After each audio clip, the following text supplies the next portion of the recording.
Блядь, серьезно? Едем. Вы что, прикалываетесь? Блядь. Вы что, с ума сошли? Давай. ¿Cómo se la viste?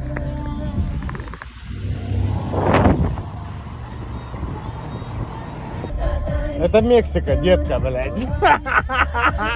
Это его собственное желание, он просто решил прокатиться. Он по дороге кричал, говорит, ребята, не дрова везете. Ну сейчас узнаем. Хотя машина вроде мягкая, поменяли подвеску, все в порядке. Ну сейчас узнаем. Так, выходим. Сейчас узнаем, как там наш друг. Дорогой дневник, мне не подобрать слов, чтобы описать боль и унижение, которое я испытал сегодня. Моя жизнь поломана навсегда. Здравствуйте!